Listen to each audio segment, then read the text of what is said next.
Hello, welcome to Insight. Today on Insight, William Davidson, Senior Analyst Ethiopia at International Crisis Group. William, welcome. Thank you very much, and thank you for having me. Yeah, let's start with a short introduction to Crisis Group. Can you give us a brief introduction of what the Crisis Group is, what its goal is?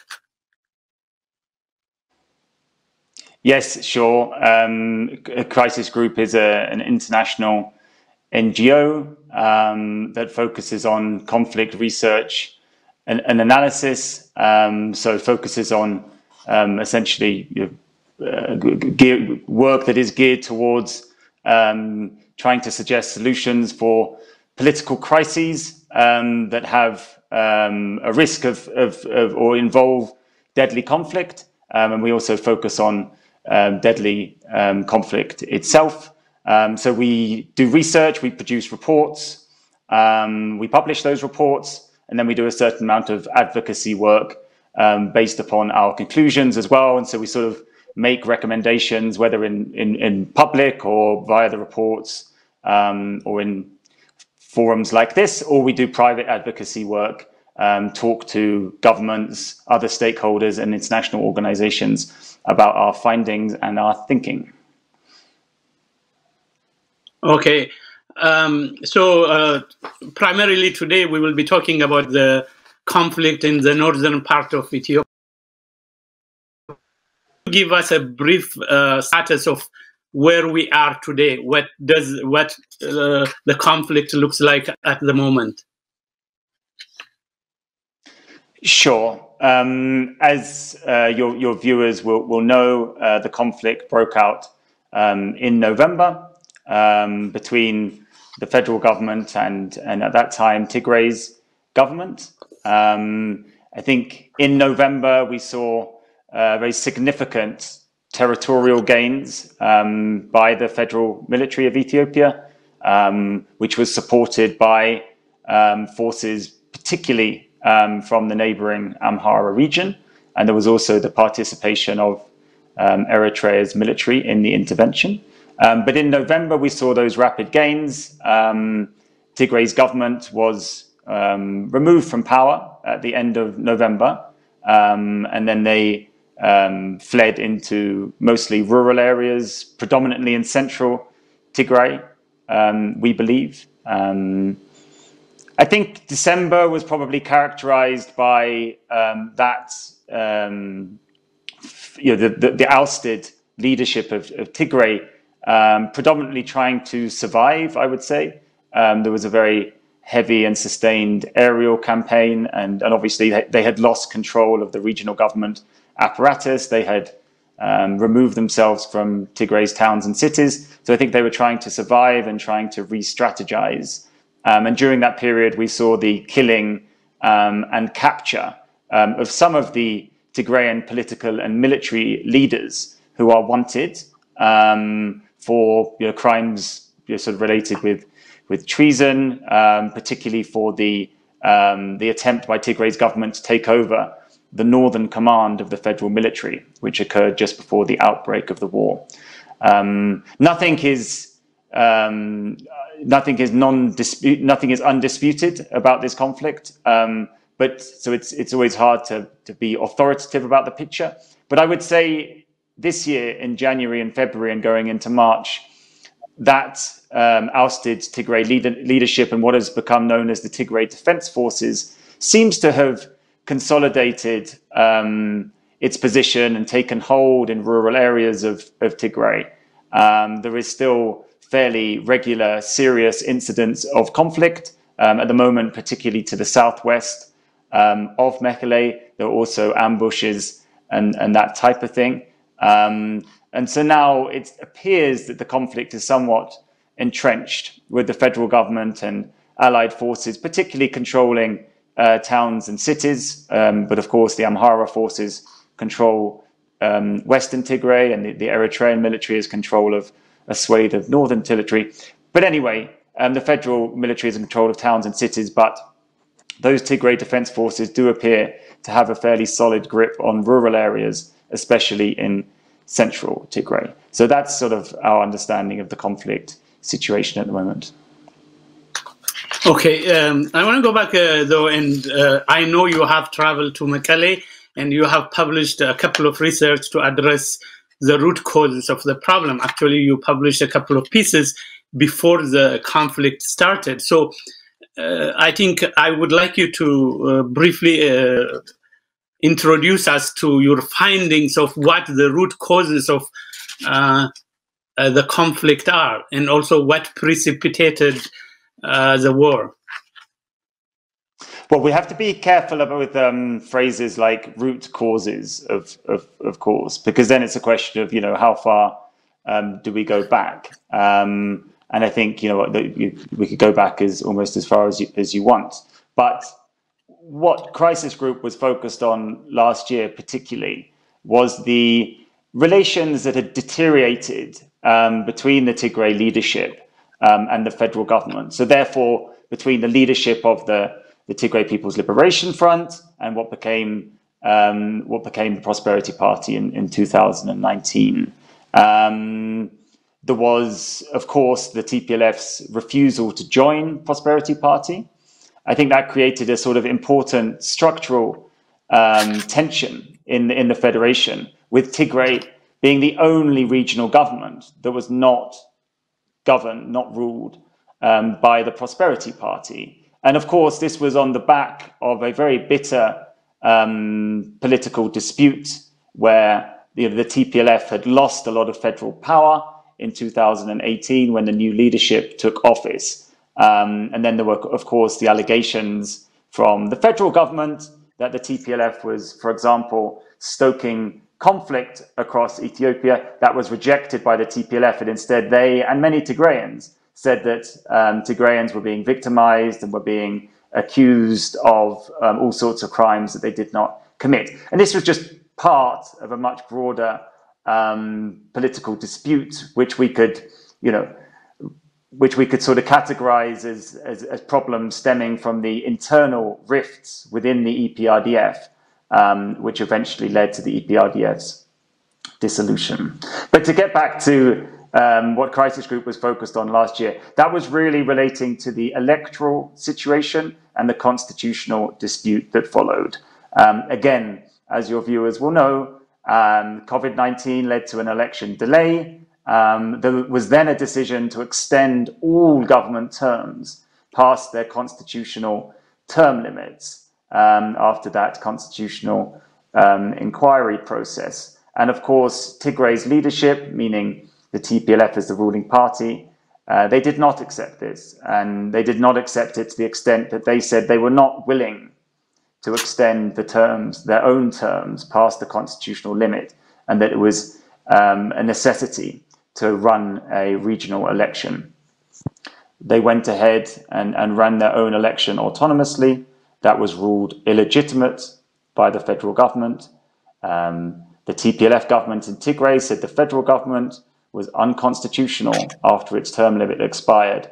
And it was this situation that took the parties to blows. So Crisis Group's research and reporting was trying to highlight, primarily to the international community, I would say, the severity of the political dispute, but then there was a political dispute that was exacerbated by this electoral constitutional dispute. And again, because of the gravity of that disagreement with the two governments describing each other as illegitimate, we were very worried that war was coming. And that was why we made various recommendations about measures that the parties could take to try and prevent war occurring and find some way to continue peaceful politics. Even if it was peaceful politics with bitter disagreement, our recommendations were geared at the continuation of that rather than the descent into war that we have seen. So I think a couple of questions arise from that. One is, you seem to suggest that your work concentrated primarily once the fallout within EPRDF started But as you know, over the last 30 years, Ethiopians have been struggling against TPLF and the constitutional order for 30 years in different avenues. So why did you guys choose the last or the TPLF as opposed to the countrywide issues of the political system? Many Ethiopians interpret the victory over TPLF not only as a political force but as an ideology is being challenged by the international community, because you don't want to go back and look at the last 30 years and the constitution that was imposed on many, on the vast majority of Ethiopians. I guess I find that question a little bit confusing. I was running through the reporting that Crisis Group did in the run-up to this war, and that was what I thought your previous question was directed at. It isn't the case that Crisis Group said nothing for a few decades. Whilst the TPLF was a critical party in the EPRDF coalition and so the federal government, Crisis Group has fairly regularly reported on Ethiopia. I think if we go back to 2009, there was the Ethnic Federalism and its Discontent report, which was almost entirely focused on those constitutional issues that you raise. I think it's also worth pointing out, of course, there's an important constituency and argument that the Constitution was imposed, that it had, let's say, design defects, and that it's the cause of all of Ethiopia's problems. But I think we both know that Ethiopia's political debate and disagreements are far more complex and multifaceted than that. So the recommendations we made in the run-up to the war were designed to try and avoid the war. If you read the reports, they try and provide a certain amount of context about Ethiopia's recent political history. I think even with the fairly long reports that Crisis Group produce, we cannot cover every aspect of Ethiopia's political history, even its contemporary political history.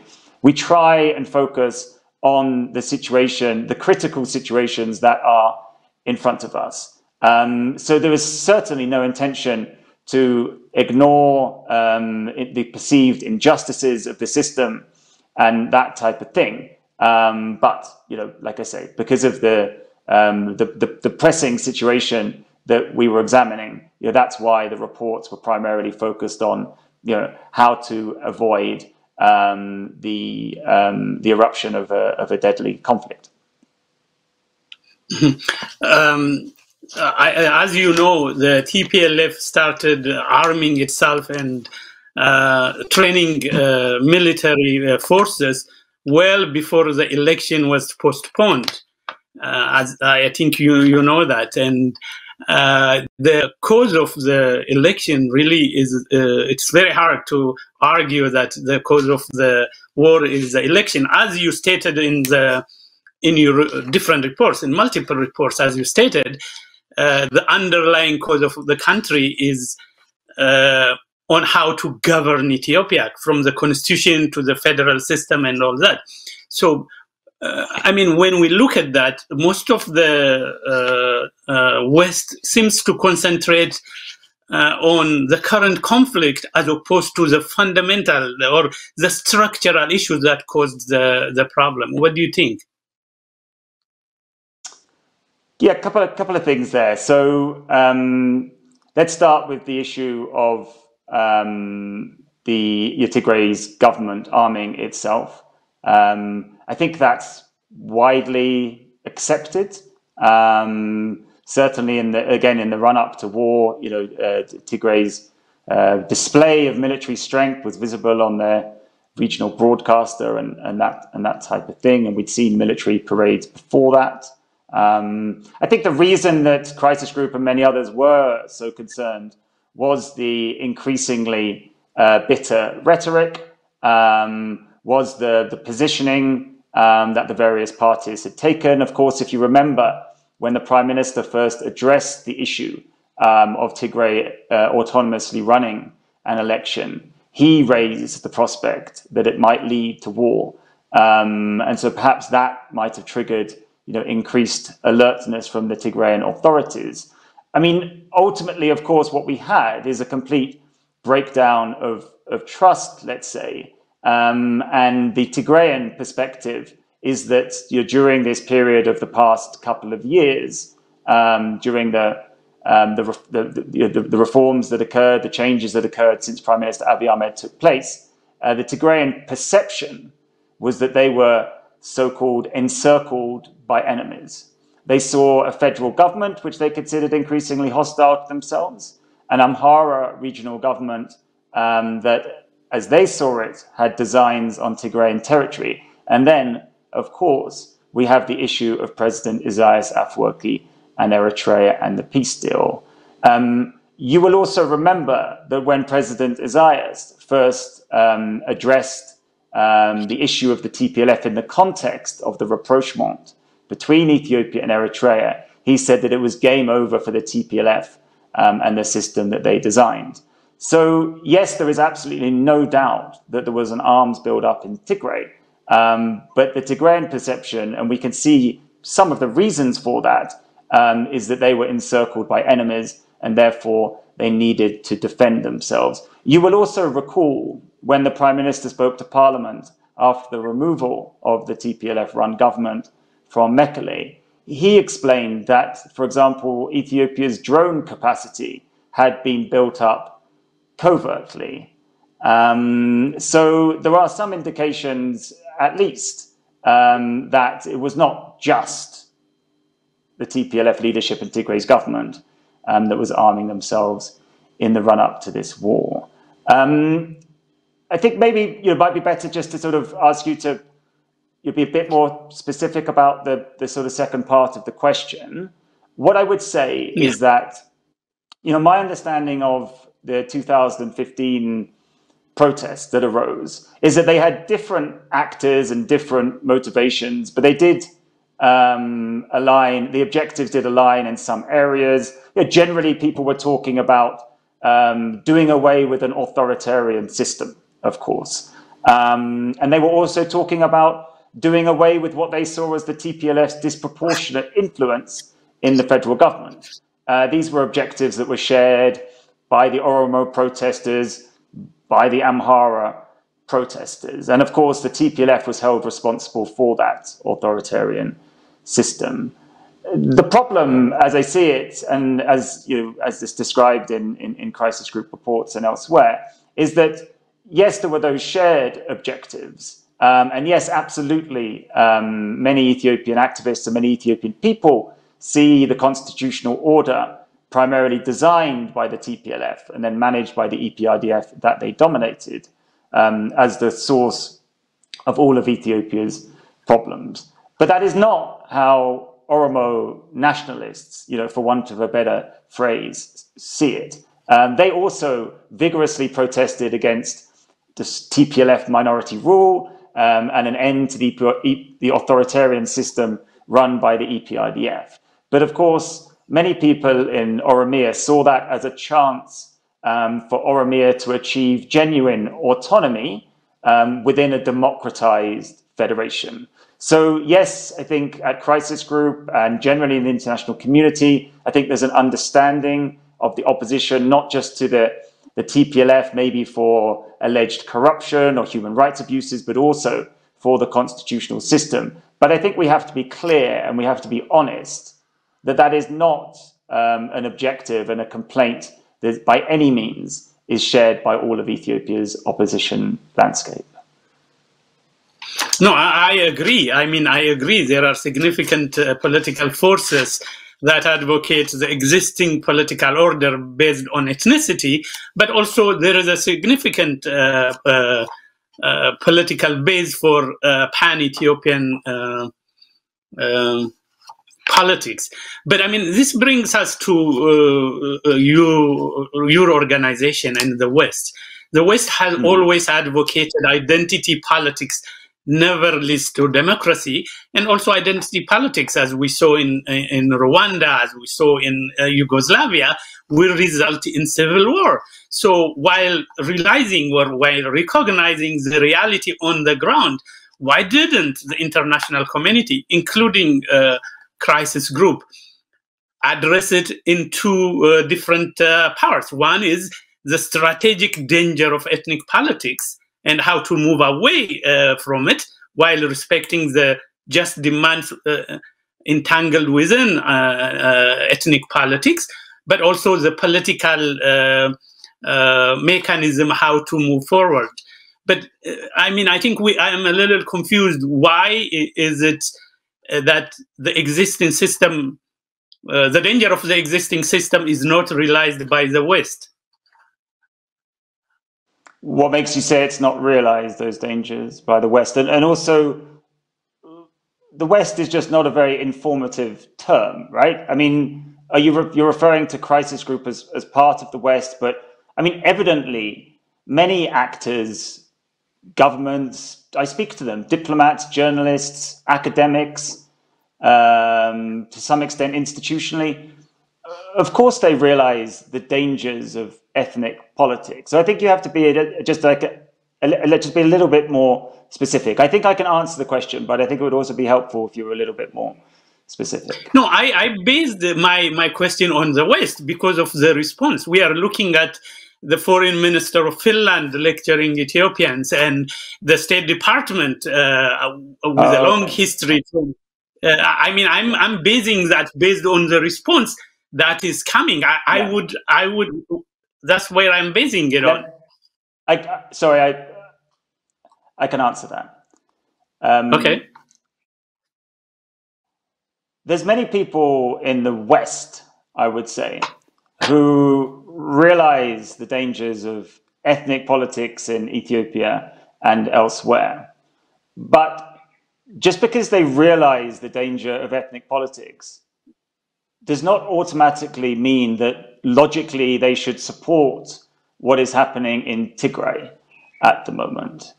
And I think this speaks to the broader concerns that I and many others have about the question of reforming the federation and sort of counteracting ethnic politics. As you will be aware, there is now. Can I just interrupt you? I am not referring to the West to have a magic solution and to disappear ethnic politics. What I'm saying is a two-track solution. One is to address the immediate issues. Of course, nobody should support what is allegedly happening in Tigray, but also looking at it for the long term, ethnic politics is not a viable solution. So I didn't raise the issue as a means of justifying opposition or support to what is happening in Tigray. I am addressing this. We should address the immediate issues, but also we should have an eye on the long term issues. That's the framework I wanted to address. What is it, for example, that the Finnish foreign minister on behalf of the European Union, Haavisto, what is it that he said that you found so inappropriate in this regard? Yeah, I will answer that, but to me as an Ethiopian, his patronizing language, Ethiopia is a free country, a sovereign country, which defeated colonizers. So some guy coming and telling our country, our leadership, our people, they don't know what they are doing, that was very patronizing. So to me, the West, practically what the West is, the United States, I'm going to come to the United States and your recommendations, the path forward. But in general, what we see is what Dr. Abiy is trying to do is trying to move the country away from ethnic politics gradually. And TPLF tried to sabotage that. But rather than criticizing and supporting at the same time, what we see from the West is a complete disregard for Ethiopia's long-term interest. There's just a lot bundled together there. I think what the Finnish foreign minister and other actors and and commentators at the moment, yes, we are rather preoccupied by events in Tigray. And there is certainly a concern, not just about civilian suffering in Tigray, but also about the damage that it is doing to Ethiopia in the long term. As I was trying to say when you spoke, there has been, to my understanding, a considerable rise, for example, in secessionist sentiment in Tigray because of this conflict. So even if we accept the civilian suffering that has come with this war, there is also the question of how does this help Ethiopian unity? And it is pan-Ethiopianism or Ethiopian unity which seems to be the sort of overarching sort of ideological goal here. But put simply, it seems to be leading to Ethiopian disunity. Now, when it comes to questions of, why aren't people speaking about the long term? Why aren't they backing Prime Minister Abiy and this type of thing? They did. Let's go back to 2018 and let's be honest here. There was absolute euphoria, not just in Ethiopia, but across the world, including the West, including many of the West's great governments and other institutions, including the Nobel Committee, that Prime Minister Abiy was a breath of fresh air and that he was going to bring progressive change to Ethiopia. They backed him rhetorically, they showered him with praise and prizes, and they invested in his government. There is no Western plot to undermine Prime Minister Abiy Ahmed and his government. It has been quite the opposite. The reason that you are seeing concern from Western institutions and actors, whether it's Crisis Group or whether it's an EU envoy, is because of the state of the country. And what we see is the increasingly dangerous and violent divisions that are growing between Ethiopia's political camps. First and foremost among those is the civil war that is geographically limited currently to the region of Tigray and threatens to boost secessionist sentiment in Tigray to the extent that at the moment it is easier to imagine a multi-year war for independence leading from this situation than it is possible to imagine a quick return via negotiations to harmonious politics across the federation, including Tigray. That is how severe and bad the situation is, and that is why people are expressing concern about it. On top of that, if you look at the statements from Crisis Group and from all other international observers and actors here, almost always there is a reference to the concept of a national dialogue or something similar, meaning an inclusive, comprehensive process for all of Ethiopia's major political camps to get together and try and thrash out their differences. It is from that Ethiopian process, led by Ethiopians, controlled by Ethiopians, with Ethiopians debating and coming up with ideas and hopefully finding compromises, that a program of constitutional reform could and probably should emerge from. I think my description, as far as I'm concerned, is a far better and more accurate articulation of the approach that the West is taking to these very serious political problems we see in Ethiopia. I appreciate your consistent call for a national dialogue, and I also have advocated, and I still advocate for a national dialogue. But the issue is, the real issue for Ethiopians is, as you know, and in your documents, you have documented this, the TPLF, by the way, there is a constitutional order that was put in place by TPLF. All political disagreements are supposed to be resolved in the constitution that TPLF instituted. So if the issue is election or if the issue is another thing, the TPLF has representation both in the House of Representatives and the House of Federation. TPLF decided to pull out of the federal government, then it attacked the Northern Command. I mean, this is the fact of the matter. The United States or England or Belgium or any other country will not sit idle and accept the attack of the defense forces of the country. So what I'm trying to say is the national dialogue will make only, will lead to solution only when destructive forces like TPLF are destroyed. If TPLF is destroyed, it doesn't mean the Tigrayan issue should not be part of the national reconciliation. Is in order for us to move to national dialogue, which is the only solution that will come, we need to bring those who waged war to justice. Why isn't that acceptable to the international community?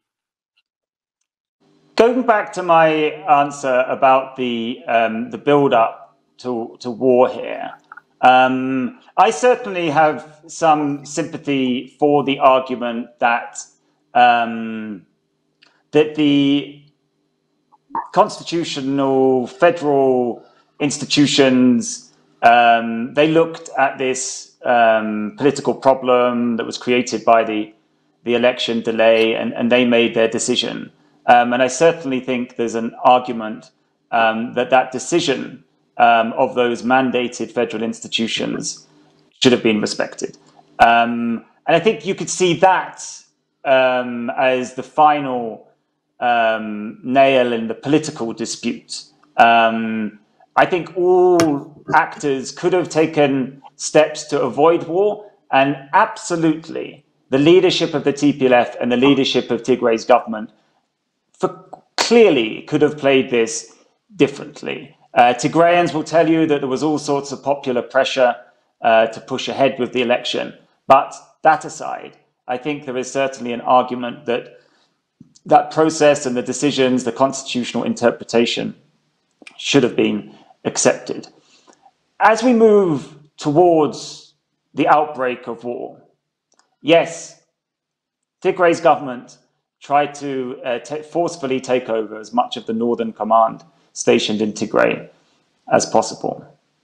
But we also know, for example, from the comments by the Amhara police commissioner, that the Amhara forces were ready to support the federal intervention on November the 3rd, the evening of which the Tigray government decided to take over the military's Northern Command.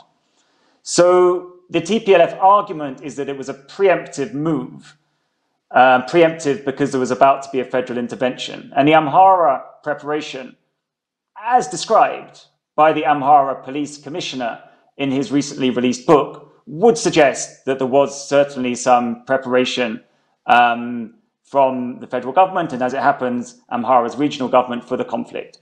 We should also look at the meeting between Prime Minister Abiy and Sudan's transitional military leader, Burhan, on November the 1st, where Sudan's military, and this has, of course, come to light because of the Al-Fashaka dispute between Sudan and Ethiopia partly, but where Burhan stated that the Prime Minister asked the Sudanese armed forces to secure its border with Tigray on November the 1st.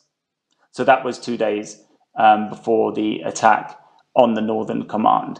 I think the argument, well, the point here is that the argument that the federal government was given absolutely no option once the Northern Command was taken over is a very, very strong one. Essentially, that Tigrayan move against the Northern Command was the outbreak of civil war. The Tigrayan officers in the Northern Command defected to the regional government. They formed the Tigray Defense Forces, and they came into confrontation with the Ethiopian National Defense Forces. Of course, there was no option there. Both sides at that point had decided to embark upon this conflict. The position of Crisis Group and others was that, well, we think that this conflict is going to be absolutely disastrous in terms of the human suffering that it will involve and the further deterioration of political relations. in Ethiopia. And I think that's why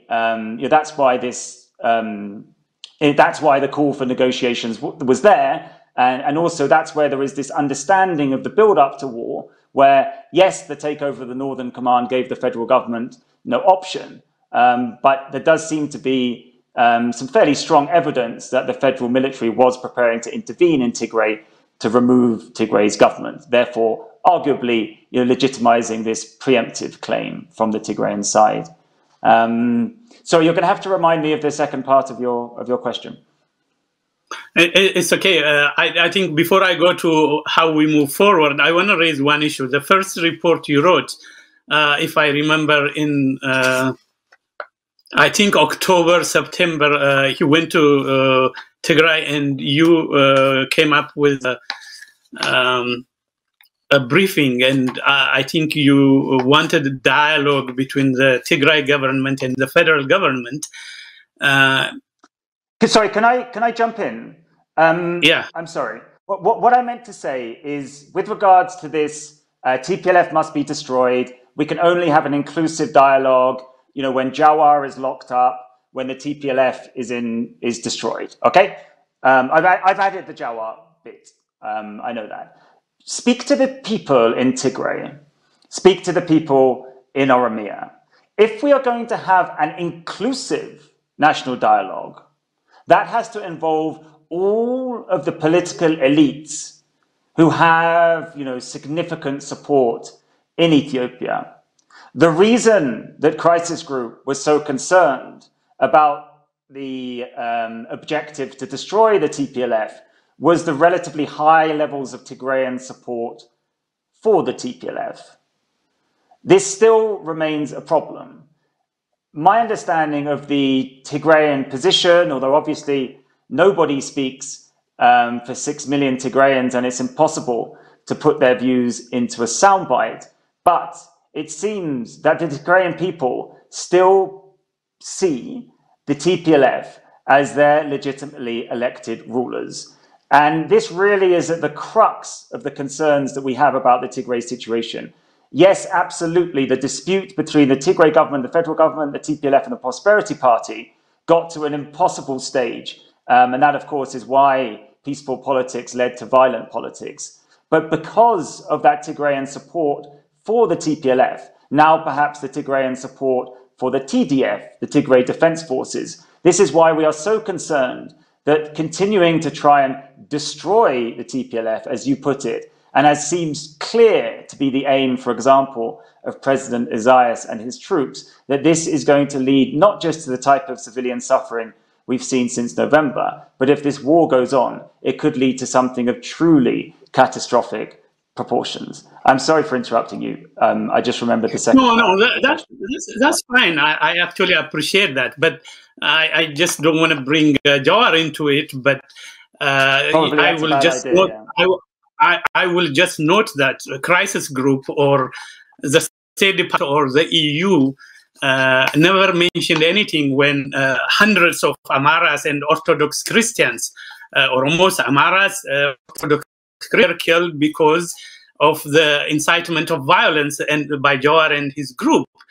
So the condition that people who are under investigation should be part of national dialogue, that doesn't happen in many countries. I mean, in many countries, people who have killed, who are wanted in the legal process, particularly since you argue for the constitutional order, I can come to that.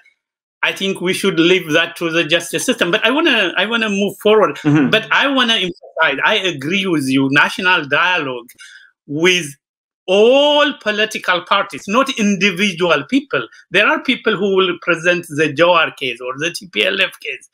I am for national dialogue. But if you are under the justice system, you should have a fair treatment under justice. But I want to move a little bit forward. I think when I look at your recommendations, the one earlier and the most recent one, and even the answer you just gave me, you seem to be partial to the people who are on the edges, if you will, people who started war, who agitate for incitement, as opposed to for the bigger middle. For example, you raise the issue of the Oromo nationalists. Dr. Abiy and his party are Oromo nationalists. But right now, what we see all over Oromia is the vast majority of Oromos are supporting Dr. Abiy's and other political parties. I'm not saying Jawar and the other people do not have support. I'm not saying TPLF doesn't have support. If we concentrate our energy on the most sectarian issues, then there will never be peace. Why not concentrate on the middle and then call solution based on that? Why incentivize those people like TPLF who started war?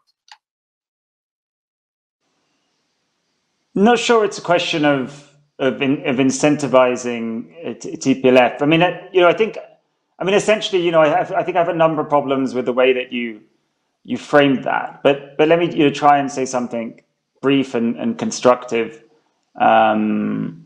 in response. Political disputes are and political power struggles are peacefully resolved through elections. At the moment, Ethiopia's political disputes have got to the point where, fair enough, for you to make an assessment of what the political preferences are, and indeed the Tigrayan political preferences, as you seem to be doing. But the situation we have now is that the major opposition parties in Oromia, the Oromo Federalist Congress and the Oromo Liberation Front, are not set to participate at all, or certainly not in any meaningful way in the political process. And their leaders are in jail. Now, of course, you and many others will say, yes, justice has to run its course. Fine, but it still creates a giant political problem. With the Tigrayan situation, of course, it's even more acute, because the parties that defied federal authority last year and participated in the regional election, they are now either banned or de facto banned. So my point is that you assess what the middle is, some reasonable middle, and some provocative outliers on the edges seem to be the description.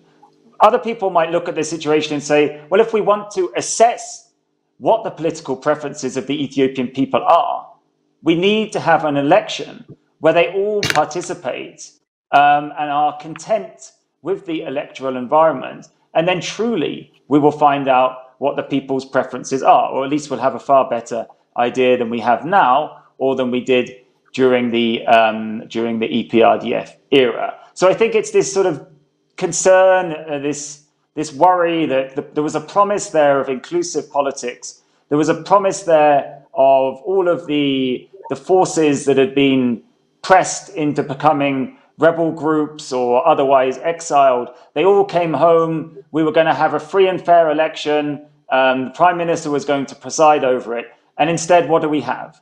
We have the Prosperity Party. We have the Oromo opposition, who are essentially boycotting the election. We have the Tigrayan nationalist opposition, who are essentially criminalized. And the only opposition party that looks to be worthy of the name in terms of its organization and its program, etc., is the Ethiopians for Social Justice and Democracy Party, known as EZEMA. That doesn't look like a satisfactorily pluralistic electoral process, and there is certainly concerns that because it does not seem sufficiently inclusive, that actually, in a different way, it is another era of exclusionary politics that will force more and more political actors into violent politics, and that indeed will have a certain amount of support from the population. So these are essentially the concerns about the sort of democratic situation that we have. Yeah, no, to some extent I agree with what you said, but let me just ask you a question. As you know, one of the reasons, I guess many people will say erroneously, the main reason was TPLF went to war because the election was transferred or extended. But right now, as you know, the Oromo opposition parties had the same access to the ballot box as any other party, but they decided not to participate. Number two, if Abiy were to extend the election, is the same issue that precipitated the war with TPLF will be alive again with some other region. So I guess I can see the conundrum on both sides of the issue. I used to advocate national reconciliation before elections, but that is happening. Now, I want to move forward with, so how do we move forward? What is a viable solution? I know you suggested your recommendation, and it looks like most of your recommendations were picked up by the State Department, and maybe you can give us what your recommendations are, and if you want, you can comment also if the State Department took your suggestions or not.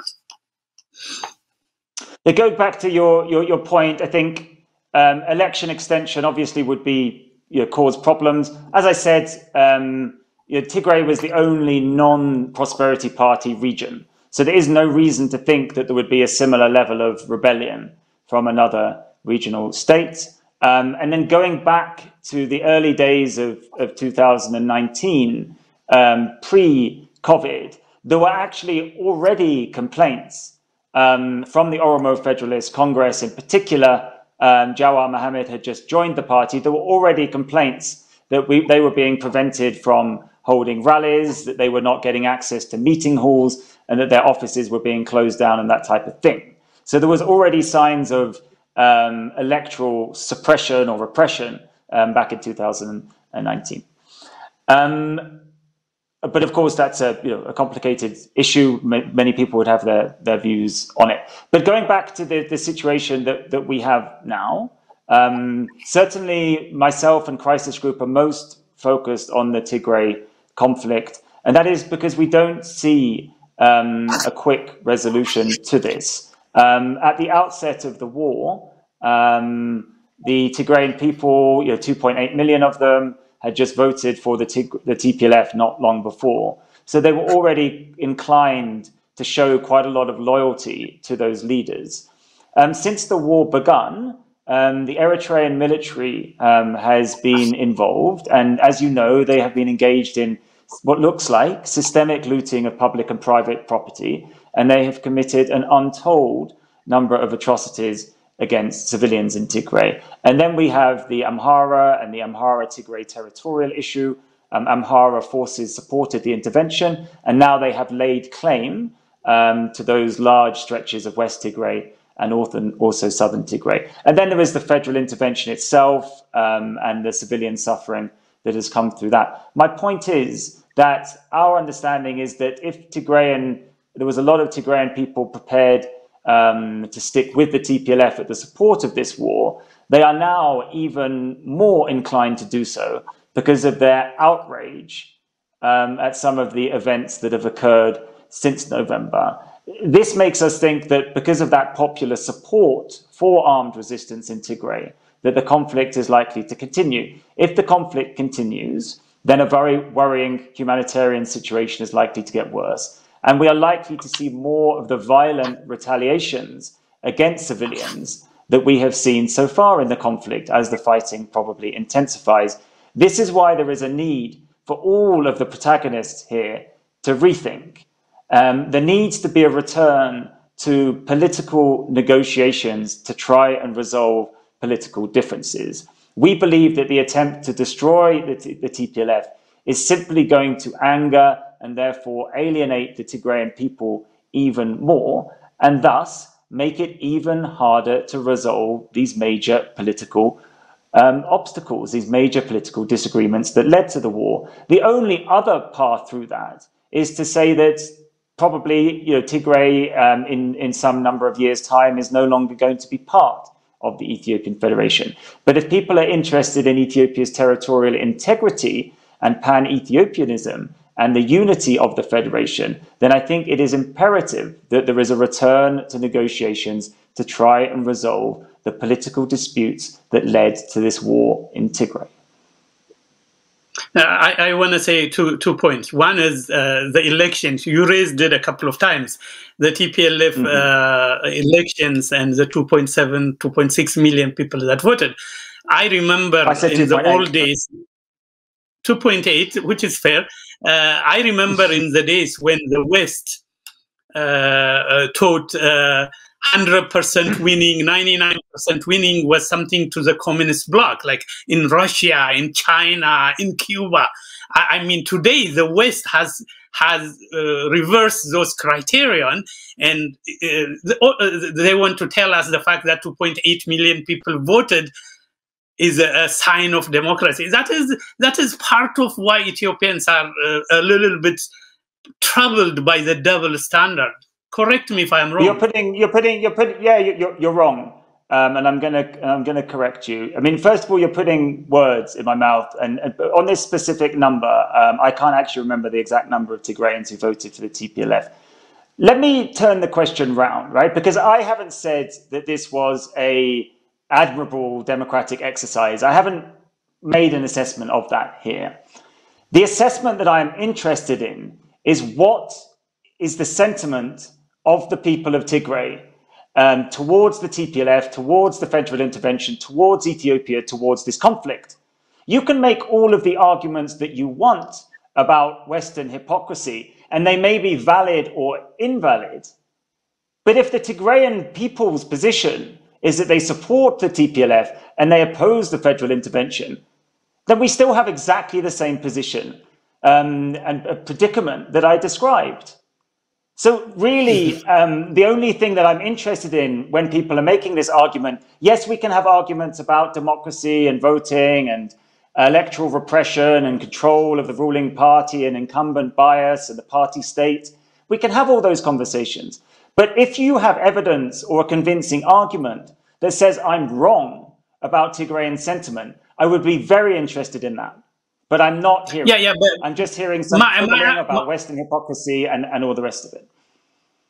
My argument is, you talked about the Tigrayan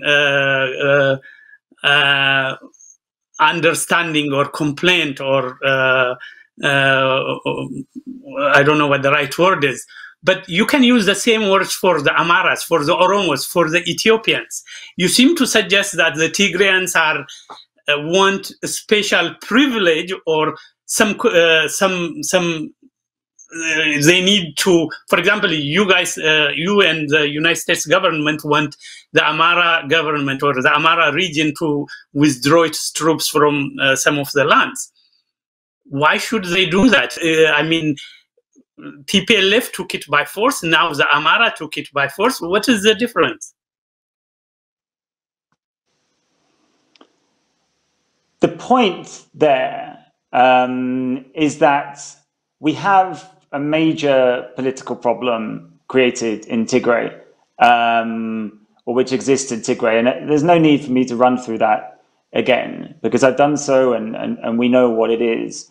One of the reasons that I am confident, and that I'm confident in Tigrayan sentiment, and I'm worried about it in the context of creating some sort of political settlement here, is because of that very widespread opposition to the Amhara elements taking back in the Amhara view, annexing in the Tigrayan view, those territories known as Walkite, known as Raya. If we're going to get to the stage where we can possibly move the pieces around so that some form of settlement in Tigray, whether it's a version of this interim administration, whether it's after some form of political negotiations, it seems like a necessary precondition is that the regional borders and therefore the administration of these various territories goes back to a pre-war situation. Many people perceive the Amhara move into these areas and to set up their administration there as, under the current Ethiopian federal constitution, and of course it is the breach of the constitution that is the justification for the intervention.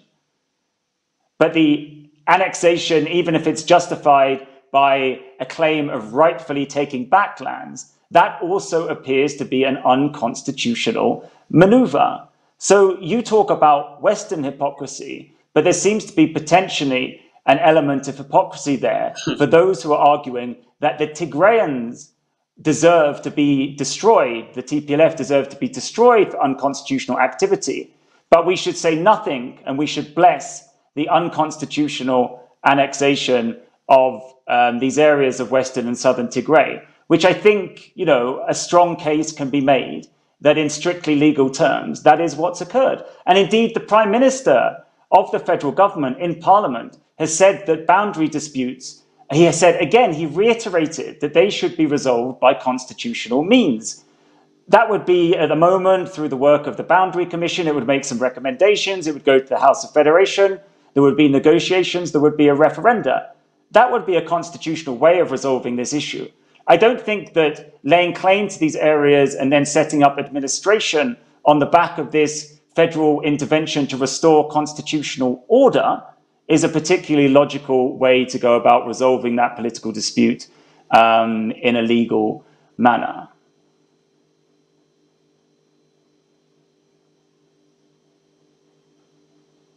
I grant that there is some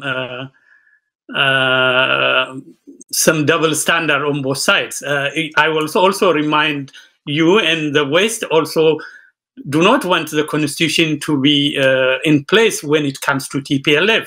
You want to bring back an army, an organization that has attacked the federal forces, that have ruled with iron fist for 30 years. But I want to go to, you talked about the Tigrayan sentiment. People want an end to civil war, and civil wars normally end with some form of negotiations. That's what people want. No, I agree, but that's exactly where I was going. As you were talking about sentiments, you have consistently talked about the Tigrayan sentiments in your write-ups and also in this interview. But I will raise this question. The Amara sentiment, as we have seen over the last couple of weeks, is that we will never give back those lands. And you and the United States State Department want Abiy to restore that land. How does he restore it if the Amara government says no? Does that mean Amara government and the federal government to go to war? Or is there another way to force the return of the land? Ethiopia already had incredibly serious political problems in the run-up to the conflict in Tigray. That was why Crisis Group was so exercised about the situation. That's why we issued a warning in June in the form of a briefing about the territorial dispute between Amhara and Tigray. Evidently, as you described, there is no obvious peaceful path to Amhara elements, administrators, security forces, militia, withdrawing from these areas in a peaceful manner if they do not want to do so. I agree that that could potentially bring those Amhara elements into confrontation with the federal government. The crisis group recommendation, and I'm sorry to be repetitive, is that these political problems are so serious. And we are now seeing, of course, an expression of those deep political divisions on the ground in terms of claiming of territory, depopulation, new rebel movements forming, the military splitting, an uptick, a terrible uptick in ethnic tensions.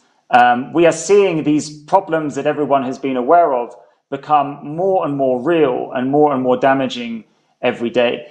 Unless there is a major rethink from all of the major Ethiopian political actors here, then I'm sad to say that this looks like it's going to be increasingly violent. And that is definitely the case for this issue of the disputed territory in what is formerly known as Western Tigray Zone and South Tigray Zone. Put simply, as things stand, there is no immediate path to a peaceful political resolution of that disagreement. Because there is no peaceful path to a peaceful resolution, we either have the path of war, or people have to rethink, reset, and take a different approach because they do not want to go further down that path of war. And in terms of recommendations, and you might find this as an imposition, but it is my job to offer these types of recommendations. It is my sincere desire that all of Ethiopia's political actors realize in a full, in a wholehearted manner, they realize the trajectory that the country seems to be on. And they look not just at the crimes and the problematic actions and ideologies of their opponents, but they also look internally and see what they can do to try and move the country off the path it seems to be heading down. No, I agree. You have a very difficult job. Resolving the Ethiopian problem is almost impossible for any human being. I agree. But I think this takes me back to what I was suggesting earlier. In many countries, in the country I live in, I'm in Maryland, we don't fight Maryland is, Alexandria is mine, it's not Virginia is mine. We do. A citizen has equal right to any land in any part of the country. I mean, the West knows this. Those of us who want the transition to succeed, is the recommendations you write, the State Department dictates, if you want to call it that, or recommendations, rather than looking at the long-term resolution of the issue. Walqait can be for the people who reside there. It doesn't have to be Tigrayan. It doesn't have to be Amara. It can be Ethiopian. Anybody can go and live. So what we are saying is, yes, the current problem has to be resolved, but the way we go to we solve it for a long term is by taking ethnicity out of the politics, or by saying this land is yours, this land is yours, this land is yours. So the fact that the US is demanding, or crisis group, why did Amhara take back the land then? Why didn't they just campaign for a program of constitutional reform so that regional states perhaps have less autonomy and all of the ethno-linguistic or national characteristics of those regional states are erased, diluted heavily by a program of constitutional reform? Why was the necessity to use force to take back the territory in that? Yeah, I don't speak for the Amara, and hopefully I can get somebody to answer that. But you know the answer to that probably is because when TPLF attacked the Northern Command, the Amara forces were called to help the Federal Army. So the initial, the things that initiated this, the Amaras, as you know, were trying to get it back through the constitutional order until TPLF started the war. During the war, the Amaras were asked to support the federal government. You have read about that, I'm sure. Then they occupied the land. But that's what my reading of what is going on. But I'm not trying to assign blame here and there. My point, what I'm trying to say is Ethiopia has a short-term problem, that is addressing the humanitarian issues and the crimes, if there are crimes, the alleged crimes in Tigray. Then there is and stopping the war, and there is a long-term problem. That is, we have to go away, we have to move away from ethnic politics while addressing the issues that are raised within the ethnic politics domain. Our suggestion, or what I'm trying to say is, rather than recommend both the short-term and the long-term solution, the solution the West is proposing will not solve the problem. It probably will broaden the war. I mean, you can correct me. I feel like I've already answered this question. Yes. The civil war in Tigray, and there is clear evidence of atrocities, by the way. If you are not aware of that evidence, you are simply not looking hard enough, or you are not objectively assessing that evidence. The civil war in Tigray is driving Tigrayans away from Ethiopia. That is a threat to Ethiopia's territorial integrity and Ethiopia's unity. That is why the focus of the so-called West is on what action can be taken to end the civil war. Because of the severity of Ethiopia's political problems, there is generally a belief that some form of national dialogue is needed to start addressing them. As a result of that national dialogue, I think it is reasonable to expect that the constitution would be discussed in it, and then a program of constitutional reform would evolve from it. That is the long-term future for Ethiopia, but it is not the job of Crisis Group or anyone else to be overly prescriptive about something that would be the product of Ethiopian democratic negotiation. Nobody is saying that there is not a problem. Well, people are, but in terms of these Western actors that you criticize, I think many of them realize that there is ways that the federal system could be improved, and that the very strong opposition to the fundamental aspects of the federal system is part of this bitter political division. That's why we're urging a process of discussion and compromise. We're not ignoring the long-term problem. It's just if you try and solve the long-term problem by, in the short term, obliterating your ideological opponents, it is likely to lead to significant blowback. That's not going to take Ethiopia down the path of harmony and prosperity. It's going to take Ethiopia down the path of violence and poverty. And that is why these recommendations are made by myself, by Crisis Group, and by many other interested and concerned observers. We had a great conversation. I appreciate it. Really good. And really good. Whenever you have you want to come and discuss, we are open. I appreciate you coming and sharing your opinion. I didn't mean to offend you if you are offended, but thank you very much. I really appreciate you coming. Just passionate. Okay, I mean this. I really appreciate it, and I think such dialogues where we have real issues from opposite views are beneficiary, and I look forward for you coming back again. Thank you very much. Thank you very much. Thank you for having me. I really enjoyed the conversation. I'd be more than happy to do so again. Thank you. This has been our program for today. Thank you for watching. Good night.